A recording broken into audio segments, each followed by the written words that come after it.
আজই ডাউনলোড করুন আর এনজয় করুন আপনার পছন্দের শো। আমার বারবার মনে হয় যে আমাদের যদি কোনো মেয়ে থাকতো তাহলে তাহলে হয়তো মহাগৌরীর মতো দেখতে হতো। সুজয় বাবু, আজ হসপিটালের দায়িত্বে আপনি ছিলেন না? এক সেকেন্ড তুমি ঠিক কি বলতে চাইছো বলো তো? যে রুদ্রজিৎকে হাসপাতাল থেকে আমি বের করেছি, তাই তো? ব্যাপারটা ঠাকুর ঘরে কি আমি তো কলা খাইনি এরকম হয়ে গেল না? আমি কিন্তু একবারও বলিনি আপনি এই সমস্ত কাজ করেছেন। আমি জাস্ট একটা সিম্পল কোয়েশ্চেন করেছি আপনাকে, মানে আপনার মতো এত বিচক্ষণ এত এক্সপিরিয়েন্সড পুলিশ অফিসার থাকা সত্ত্বেও এরকমটা কেন হলো আমি সেটাই বুঝতে পারছি না। Madam madam she is crossing her line. হ্যাঁ, যা ইচ্ছে তাই বলছে আমাকে ম্যাডাম। Sorry madam, sorry. দুজন মিলে কি শুরু করেছো? একদম টেনশনে মাথা খারাপ হয়ে যাচ্ছে। এরা দুজন দেখো। সরি ম্যাম, আমি একটা অন্য কথা বলতে চাই। ম্যাম, এই সবটা দেখে আমার কাছে একটা জিনিস খুব ক্লিয়ার, যে লোক পাঠিয়েছিল তার ছেলেকে এখান থেকে বের করে নিয়ে যাওয়ার জন্য, বাট হি ফেলড। বজরংবলীর দূত কিন্তু আমাদের ভালোই করেছে ম্যাম। আমি কাল থানা থেকে রুদ্রকে কোর্টে তুলব। কেন রে, এই মেয়েটা আর বজরংবলীর দূত মিলে আমার এক্সট্রা ইনকামের জায়গাটা একেবারে শেষ করে দিল। হ্যালো অঞ্জলি, তোমার মেয়ে সুচন্দ্রিমাকে বোঝাও ও যেন কালকে কোর্টে গিয়ে সাক্ষীটা না দেয়। আর ও যদি সাক্ষীটা দেয় তাহলে কি হতে পারে সেটা নিশ্চয়ই তুমি খুব ভালো করে জানো। দাদা দাদা প্লিজ একটা কথা শুনুন শুনুন। আমার পুরো ফ্যামিলি আমার আগেনস্টে চলে গেছে। আমার আর কিচ্ছু করার নেই। পুরো ব্যাপারটা আমার হাতের বাইরে চলে গেছে দাদা। অঞ্জলি, অঞ্জলি, তোমার এই ফালতু কথা শোনার আমার কাছে টাইম নেই।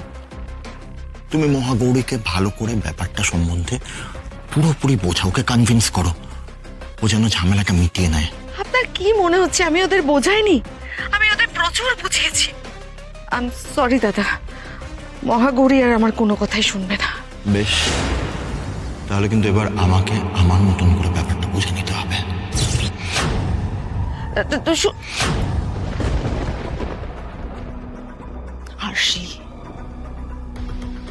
আরশি চেচে ও না থেকেও আমাদের মধ্যে রয়ে যাচ্ছে। And I just can't tolerate that girl, Mahagauri. ওর জন্য আমার ছেলের লাইফটা হেল হয়ে যাচ্ছে। আরে বজরংবলীর দূত যে মিডিয়ার লোক এসেছে, সবাই জানতে চাইছে রুদ্রর কেসটা সত্যি কিনা। বাইরে সিকিউরিটি অনেক কষ্টে ওদের আটকে রেখেছে। হোয়াট? কি হবে এবার? ওদেরকে ভেতরে আসতে বলো। চল। সিকিউরিটি, তোমার প্ল্যানটা কি? ওরা আসুক, তাহলে বুঝতে পারবে। Let them come in.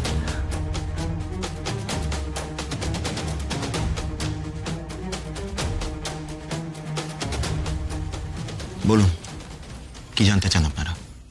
Sir, বজরংবলীর দূত ভিডিওতে রুদ্রজিৎ সম্পর্কে যেটা বলেছে সেটা কি সত্যি, নাকি পুরোটাই আপনার বিরুদ্ধে করা একটি কনস্পিরেসি?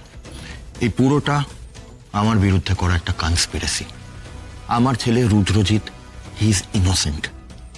এই পুরো কনস্পিরেসিটা করা হয়েছে শুধুমাত্র আমার এবং আমার পার্টির ভাবমূর্তি নষ্ট করার জন্য, আর কোনো কারণ নেই। আর আমার ছেলে রুদ্রজিৎ যে ইনোসেন্ট সেটা কালকে ভরা কোর্টে সবার সামনে প্রমাণ হয়ে যাবে। Thank you.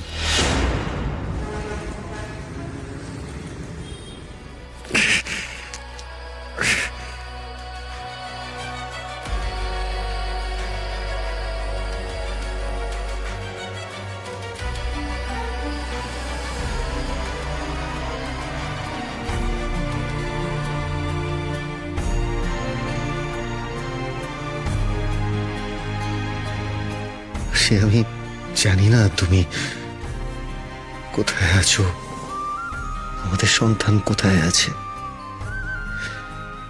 কিন্তু আমি বিশ্বাস করি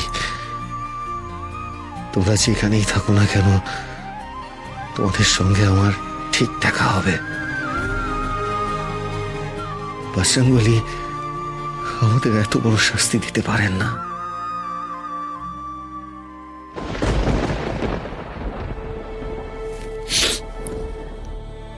আশি, তুমি জানো ওই মহাগৌরীকে হুবহু তোমার মতো দেখতে, কিন্তু আমি খোঁজ নিয়ে দেখেছি ওর সাথে আমাদের কোনো সম্পর্ক নেই। তাই যখনই আমি ওকে দেখি না আমার ভেতরটা কেমন যেন করে ওঠে। আমার আমার বারবার মনে হয় যে আমাদের যদি কোনো মেয়ে থাকতো তাহলে তাহলে হয়তো মহাগৌরীর মতো দেখতে হতো।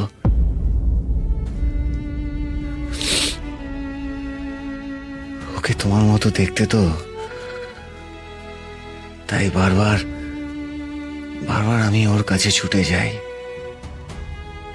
ওর ভালো করলে আমি আমি যেন এক অদ্ভুত শান্তি পাই।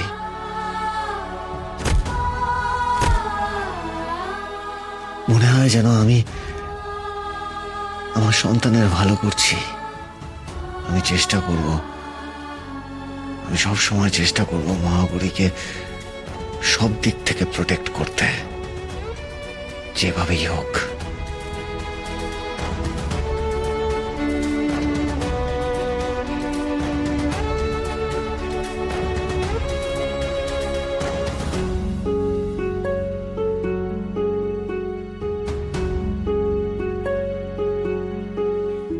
কে গান গাইছিল সেদিন? গলাটা বড় হচ্ছে চেনা চেনা।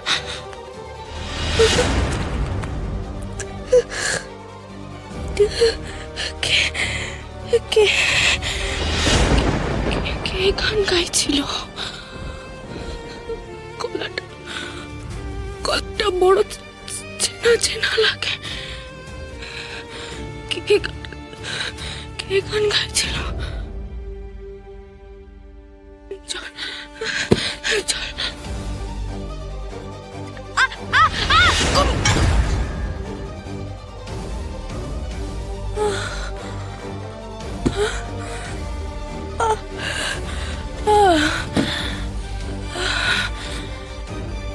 কি হলো? কিসের আওয়াজ হলো? দেখি তো। হে ভগবান, এই তো মাথা পেটে রক্ত বেরোচ্ছে। মেয়েটা মরে টরে গেল না তো? ওরে বাবা রে, ওরে বাবা, দেখি তো। ওর গা তো পুরো জ্বরে পুড়ে যাচ্ছে গো। হ্যাঁ, কি হবে? ওই যে ওই সাক্ষ্যজিৎ না কে গান গেয়ে গেল না, তারপর থেকে ও কেমন একটা করছিল জানো তো।